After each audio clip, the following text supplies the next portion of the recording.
Bienvenue au podcast de l'OCDE où l'expertise se confronte à l'expérience. Je suis Annelise Prigent. La crise du Covid-19 a pris tout le monde par surprise et elle a frappé de plein fouet le secteur de l'éducation. Alors, quel premier bilan peut-on tirer de cette année si particulière ?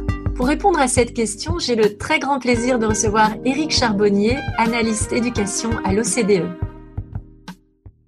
Bienvenue à vous, Éric Charbonnier. Bonjour Annelise. Alors, Éric Charbonnier, comment s'est passée cette rentrée ? Est-ce qu'on a réussi à concilier l'éducatif et le sanitaire ? On est toujours dans une rentrée assez compliquée. En France comme ailleurs, la crise du Covid n'est pas derrière nous. Il y a des inquiétudes pour le futur, pour la reprise de l'épidémie. Donc, je dirais qu'on est face aux mêmes difficultés aujourd'hui. C'est-à-dire que les enjeux sanitaires passent avant parfois les enjeux pédagogiques, ce qui est véritablement problématique parce qu'on sait très bien que les inégalités se sont aggravées avec le confinement, mais voilà, il y a une forme d'inquiétude mondiale. Et l'avantage, c'est qu'en France, on a une expérience du confinement et de la reprise des cours. Dans certains pays comme l'Italie, l'Espagne, c'est la reprise pour la première fois. Donc, il n'y a pas tout ce vécu qui est pourtant très important pour faire au mieux aujourd'hui dans des conditions qui sont toujours assez précaires et difficiles pour les enseignants. Et finalement, qu'est-ce qu'on a appris de cette période de fermeture d'école sans précédent ? Est-ce qu'il y a des exemples de bonnes pratiques en matière d'apprentissage au niveau international ? Alors, l'exemple de bonne pratique, on peut dire que ça a été difficile partout. Après, si on prend l'utilisation des outils numériques qui ont été très importants durant cette crise du Covid, on peut constater qu'en France, par exemple, on partait avec un certain handicap. Nos enseignants étaient mal préparés sur les outils numériques. Ils déclaraient eux-mêmes avoir besoin de davantage de formation. Les écoles n'étaient pas forcément équipées pour assurer l'école à distance. Donc, quand on prend des pays comme l'Australie, les pays nordiques où l'utilisation du numérique est beaucoup plus développée, ça a été plus facile pour eux. Mais malgré tout cela, les difficultés ont été les mêmes dans beaucoup de pays. C'est beaucoup plus difficile pour les élèves en difficulté, pour les élèves qui sont dans les filières professionnelles. Donc, on peut dire que tout le monde a fait comme il pouvait. Il y a une amélioration au fil d'utilisation des outils numériques, mais malgré tout, les élèves les plus fragiles ont pris du retard sur cette période. Et alors justement, sur le numérique, quel rôle est-ce qu'il peut jouer dans l'enseignement ? Qu'est-ce qu'on a appris là-dessus ? Alors, ce qu'on savait déjà, c'est que le numérique n'est pas un outil miracle. Il ne faut pas imaginer qu'un jour, les ordinateurs vont remplacer les enseignants. C'est juste un support supplémentaire qui permet d'attirer l'attention des élèves et puis qui permet de travailler différemment avec les élèves en petits groupes, de stimuler d'autres compétences qui sont moins traditionnelles que dans l'enseignement classique. Donc, le numérique a une utilité à petite dose, mais là, il a été indispensable. Il a permis de créer un lien entre les familles et l'école, un lien entre les enseignants et leurs élèves, et puis également de leur permettre de suivre des cours et de participer. Donc, je crois qu'il est important aujourd'hui qu'il y ait une sorte de réflexion internationale pour tirer bénéfice des bonnes pratiques, parce que il faut aujourd'hui que les bonnes pratiques soient généralisées dans toutes les écoles en France, mais aussi dans tous les pays du monde. On voit effectivement que cette crise a beaucoup creusé les inégalités. Comment est-ce qu'on peut renverser la vapeur ? Il est nécessaire déjà de faire de la lutte contre les inégalités une priorité. Vous savez, c'est un message de l'OCDE depuis très longtemps. On ne peut pas avoir de système éducatif performant s'il est inéquitable. On ne peut pas avoir de société inclusive s'il y a des inégalités. Et ce qu'on sait dans un pays comme la France, c'est que les inégalités étaient déjà très fortes. Donc, elles se sont aggravées avec le confinement et c'est l'enjeu de cette rentrée, en France comme ailleurs, de permettre aux plus fragiles de rattraper le retard. Alors, on pourrait dire que le programme scolaire, finalement, est secondaire. Aujourd'hui, c'est avoir un enseignement personnalisé, avoir aussi beaucoup de bienveillance parce que les élèves ont subi aussi cette crise. Elle a été difficile psychologiquement avec le confinement, de la bienveillance, de l'enseignement personnalisé et puis de la créativité dans une utilisation de dispositifs pour remédier aux inégalités sociales. En France, on parle souvent des dispositifs qui existent à l'intérieur des établissements comme Devoirs faits, mais je crois qu'il faut aussi utiliser les acteurs sociaux, toutes les ressources éducatives possibles pour permettre aux enfants les plus défavorisés d'avoir une aide à l'école, mais aussi quand ils rentrent chez eux. Alors, les enseignants vont bien sûr jouer un rôle clé. Est-ce que vous pensez qu'on met en valeur nos enseignants? Il y a eu beaucoup de discussions sur le salaire des professeurs en France. Alors, est-ce qu'un professeur dans le primaire, par exemple, est moins bien payé en France? C'est la réalité. Le salaire d'un enseignant débutant en France dans le primaire est à peu près 10% inférieur à la moyenne des pays de l'OCDE. Mais le problème, plus que le salaire de début, c'est la progression dans la carrière. Après 15 ans d'exercice, l'enseignant français dans le primaire gagne 20% de moins que la moyenne des pays de l'OCDE. Donc, il y a un problème dans la rémunération des enseignants, mais le problème d'attractivité, il dépasse le cadre de la France. À part la Finlande et en Irlande, il y a un problème d'attractivité pour le métier d'enseignant dans tous les pays du monde aujourd'hui. Donc, il faut valoriser ces métiers, il faut renforcer la formation initiale, la formation continue, offrir davantage de mobilité. Et il faut bien reconnaître que cette crise, dans son côté catastrophique, elle a quelque chose de positif, c'est qu'elle a permis malgré tout de faire reconnaître le travail des enseignants. Tous les parents du monde entier, je crois qu'ils sont reconnaissants du travail des enseignants et eux-mêmes ont pris conscience des difficultés de faire l'enseignement sans avoir l'école à côté. Oui, tout à fait. Et puis, il y a un autre sujet qui est essentiel, celui des directeurs d'école. On voit qu'ils n'ont pas d'autonomie, ils n'ont pas de statut en France et ils gagnent 40% de moins que leurs homologues au collège, par exemple. Est-ce qu'il ne faut pas un peu revoir ça, revoir leur statut, leur mission, leur rémunération? Alors, les rémunérations, c'est surtout dans l'école primaire qu'elles sont faibles en France parce que justement, nos directeurs d'école n'ont pas de statut. Donc, aujourd'hui, on a pu voir encore une fois avec cette crise l'importance de la coopération pour gérer une crise comme celle-là. Et nos directeurs d'école, nos chefs d'établissement ont un rôle primordial à jouer. Et là encore, on partait de très loin en France parce que la culture de coopération de l'établissement, la culture de coopération entre les établissements d'une même municipalité, c'était quelque chose qui ne fait pas partie de notre culture. Et pourtant, c'est indispensable à la réussite des systèmes éducatifs. On peut voir dans des pays comme le Canada, le Royaume-Uni, il y a cette culture de coopération à l'intérieur des établissements.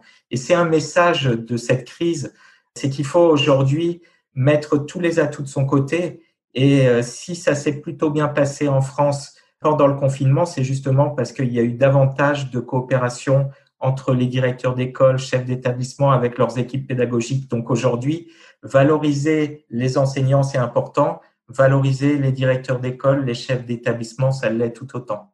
Et est-ce que vous pensez que l'enseignement professionnel reste le parent pauvre de l'éducation en France? Ça reste complètement le parent pauvre. On constate qu'il y a une orientation par défaut dans ces filières. Ce sont souvent les élèves en échec scolaire qui sont scolarisés dans les filières professionnelles. Donc, on n'a pas une orientation par la vocation, mais une orientation par l'échec, ce qui crée une dévalorisation de ces filières-là. Ces filières sont peu dispensées en apprentissage par rapport à d'autres pays, alors que l'apprentissage est une garantie d'emploi. Et puis, en plus, avec cette crise du Covid, ce sont les filières professionnelles qui ont le plus souffert de l'école à distance parce qu'il est difficile d'enseigner dans ces filières à distance. On a besoin de pratique, on a besoin d'une présence physique. Donc, il y a beaucoup de difficultés en France, mais il y a beaucoup de bons exemples. On pourrait citer la Suisse, l'Allemagne, l'Autriche. Historiquement, là encore, c'est culturel et où les jeunes qui sont scolarisés dans un lycée professionnel dans ces pays-là ont des possibilités de poursuivre leurs études jusqu'au niveau master. Donc, je pense qu'on peut s'inspirer d'autres pays et encore une fois, essayer de tirer bénéfice des points positifs de la crise parce que cette crise a mis en avant tous les métiers issus des filières professionnelles. On a parlé des artisans, des commerçants, des infirmiers. Je pense que ces métiers n'ont jamais été aussi valorisés en France depuis très longtemps. C'est donc un moyen de créer des vocations et de renforcer la qualité de ces filières et l'exigence académique aussi, parce que ce sont des métiers qui se transformeront au fil des années. Oui, et si on regarde la question des budgets, des dépenses d'éducation, on n'a pas vu une telle crise économique depuis 100 ans. Est-ce qu'il faut s'inquiéter pour les dépenses d'éducation qui pourraient diminuer au profit de dépenses liées à la santé ou à l'économie? Je crois qu'il faut s'inquiéter. Il faut s'inquiéter pour notre économie et pour la dépense publique d'éducation. On sait déjà en France qu'elle est un petit peu déséquilibrée. On a investi beaucoup dans le secondaire, on a oublié d'investir dans nos premiers niveaux d'éducation, là où s'enracinent les inégalités. Mais d'un point de vue global, dans tous les pays, la dépense publique va être à rude épreuve et les pays vont devoir choisir entre investir dans l'éducation ou dans d'autres secteurs publics. Donc, ça risque d'être problématique, sachant que on a besoin de davantage de moyens. C'est problématique en France dans ce grand débat de rémunération des enseignants où on a parlé depuis quelques années d'améliorer leur rémunération. On peut se poser la question comment ça va pouvoir être fait alors que la dépense publique d'éducation a très peu de chances d'augmenter. Puis on peut se dire que la dépense privée d'éducation est aussi problématique. Si on prend nos universités, les universités du monde entier, il y a moins de mobilité internationale. Les étudiants peuvent se poser des questions aussi sur le coût des études. Si les études se font à distance, on perd toute une partie des avantages. Donc, les pays où les frais d'inscription sont très élevés vont avoir un problème de ressources important des universités. Là encore, la qualité de l'enseignement va être mise à rude épreuve. Il va falloir avoir beaucoup d'innovation pour faire face à cette difficulté. Quels sont ces pays ? Alors, les pays où les frais d'inscription sont élevés, vous avez beaucoup les pays anglo-saxons, le Royaume-Uni, le Canada, les États-Unis, les pays d'Amérique du Sud, au Chili, les frais d'inscription sont très élevés, au Japon, en Corée aussi. Donc, dans ces pays-là, ça représente presque 50% du budget des universités. Donc, on peut même dire que le confinement, ça va avoir un impact sur le financement en cette rentrée. Avant même cette crise du Covid, certaines filières universitaires au Royaume-Uni, aux États-Unis étaient beaucoup trop chères par rapport aux débouchés qu'on pouvait espérer sur le marché du travail. Donc, je crois qu'il y a une réflexion globale à avoir sur le juste coût des études et puis une prise de conscience qu'il faut investir malgré tout, essayer de soutenir les systèmes d'éducation, que ce soit les universités, mais aussi les premiers niveaux d'éducation, parce que le risque est de voir s'aggraver les inégalités. Et justement, à propos des inégalités, on a bien vu combien cette crise a montré que les alliances éducatives étaient vitales. Est-ce qu'on n'a pas tendance à attendre tout des enseignants, alors qu'on a vraiment aussi besoin de partenariats avec les acteurs sociaux dans les territoires, justement, pour lutter contre les inégalités ?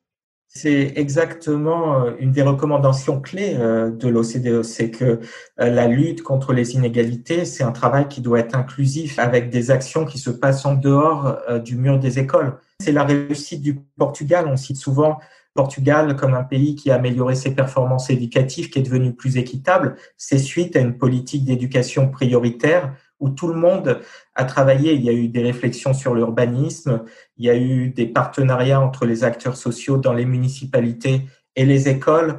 On a créé vraiment tout un ensemble d'initiatives qui ont permis d'impliquer l'ensemble de la société sur la lutte contre les inégalités. Et c'est vrai qu'on a tendance aujourd'hui, et particulièrement en France, à mettre toute la responsabilité des échecs, des inégalités sur l'école, sur nos enseignants, alors que finalement, il y a énormément d'actions qui doivent être prises en dehors des écoles. Et les familles font aussi partie de ces alliances éducatives. Est-ce que l'école reste encore trop distante des familles ? On a vu qu'avec cette crise du Covid, il était essentiel d'être en contact avec les familles. Est-ce qu'il y a des bonnes pratiques là aussi qui se dégagent en matière de collaboration avec les familles ? Je pense que cette crise a rapproché l'école des familles. Paradoxalement, elle a créé de la distance, mais elle a créé du lien à travers l'école à distance. Donc aujourd'hui, il faut tirer bénéfice de ce progrès, mais c'est vrai que notamment dans les milieux défavorisés, les parents sont très éloignés des écoles. Ils ont eux-mêmes des souvenirs parfois négatifs de leur propre éducation. Nos locaux aussi sont parfois un peu vieillots et manquent d'espace de convivialité pour créer ce lien entre les familles et les écoles. Donc il y a beaucoup à faire pour renforcer ce lien, mais il est indispensable à la réussite éducative et on a des exemples de bonnes pratiques aussi en France. La mallette aux parents, c'était un dispositif où les éducateurs et les enseignants allaient à la rencontre des parents défavorisés dans leur cité pour les informer de tous les avantages de l'école et toutes les mesures qui pouvaient être prises. Voilà, il y a des bonnes initiatives qui existent. Encore une fois, c'est la mise en forme de toutes ces bonnes pratiques qui va être très importante. Alors, on vit dans un monde pour le moins incertain et plein de surprises, dans lequel les élèves doivent apprendre à naviguer.